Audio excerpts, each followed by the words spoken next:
All right, well, good evening, everybody. Thank you so much for being here. First event for First Trust Offshore here in Miami, so Cody and I are very, very excited about this entire enterprise. Let me introduce myself. My name is Karlos Busza. I am the offshore wholesaler for all of U.S. for First Trust, so thank you so much for being here. A little bit about myself, originally from Boston, Mass. Parents are Puerto Rican, Ecuadorian. Fell in love on a shining city in a hill, greatest city of champions, Boston, Mass, so, very happy about that. Been in the industry for about 15 years. So graduated from Northeastern Boston, worked as an inside wholesaler at MFS in Boston for about 5 years, left to become a financial advisor. So I've been on your side of the business, did that for about 5 years, knocked out by the financial crisis, unfortunately, and came back to this side, right, the wholesaling side. Been working on the offshore side for the last 5 years through different firms, offering offshore annuities for clients. And luckily I've been blessed. They've been hired by Cody. And now I'm starting with First Trust. I'm very excited about the opportunities that we have. So a little bit about First Trust for those of you that don't know. Initially started back in 1991. First Trust really is focused on the ETF space. That's really the driver for the firm's business. To date, probably about 60% of the business has come from ETFs. The rest from things like UITs, structured products. We're in the mutual fund space. We're also involved in variable annuities to a certain extent. Nice thing about First Trust, aside from the fact that we have $120 billion in assets that we've all grown internally, not so much that we're there at $120 billion, but the way we got there, right? And what I mean by that is that First Trust, you're never going to see on a commercial in CNBC or on Bloomberg. You're just not. You're never going to see First Trust on the side of a stadium, right? We don't ever intend on going to the end client. We never expect to go to the client and tell them, listen, you can invest in our product and buy us.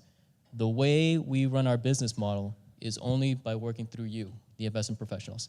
That's the way we do it today. That's the way we'll do it 20 years from now, okay? And the reason for that is that that's how we find the best value to be in this business. Now, this chart, I think, perfectly exemplifies why, we do the things we do the way we do it, right? And so here, what I want to show you are two different approaches. This is coming out of the crisis in 2008.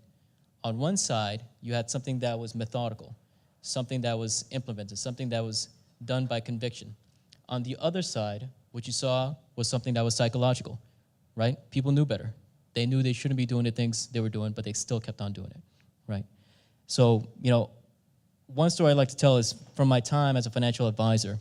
During the crisis, I was working at Bank of America, right? And the way I was doing my business at that point is I would go to unemployment seminars. So I would go to actual employment offices and set up seminars and meet with clients that way. It was a great way to get business. I mean, the rooms were really packed, and you really got some nice clients out of it. But as I did these seminars, as you can imagine, you would talk about everything. Sit where you like. You would talk about mortgages. You would talk about credit cards. How do I do this? How do I do that?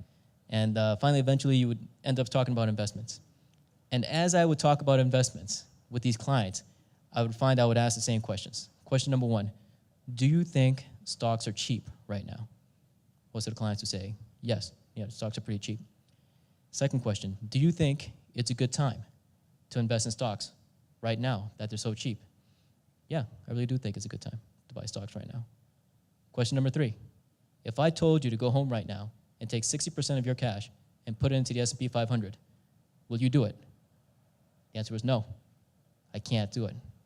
I can't go home and do it, right? These are people that were laid off. They didn't see a job coming anywhere in the horizon. They were just terrified, doing it on their own. To go home, open up Fidelity.com, and put all their money into the SPY was just not going to happen.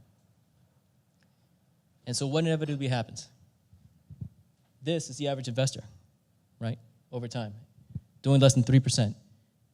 S&P 500 is all the way over there. The individual investor never reaches the S&P 500. The individual investor hardly ever reaches 3-month treasury returns, the risk-free rate. Going directly to the client and telling them that you can pay 4 basis points for the S&P 500, we don't see the value in that, right? Where we see the value is working with the investment professionals that can manage risk, that can work with a client's psychology, that can help them not do this, right? That's what we want to avoid. We want to make sure they don't do that. And that's why First Trust does the business we do the way we do. We only work with investment professionals like yourself. And so with that said, What we want to do is more of this, right? Number one, we want to launch off. We want to let you know who we are and what we do. Secondly, we want to make sure that we're giving you access to the best research on the street. So I think a couple of you have been to a SIF. Oscar, I think you mentioned you just went to Chicago last month. That's what we do. We give you access to our best economists, to our best portfolio managers, to our best thinkers, right? So we'll talk about everything, whether it be political, economic situations or thoughts, processes, whatever the case may be. We want to make sure we deliver that to you. We want to make sure we deliver you the tools and the investment solutions through our USA ETFs and our AlphaDex strategy that Cody's going to talk about. We want to make this all available to you so you can make sure this never happens, because this is the only way that this is not going to happen, right? It's by the client working with you. So with that said, I want to thank you very much. I'm very excited about working with all of you going forward, and I would like to turn the table over to Cody.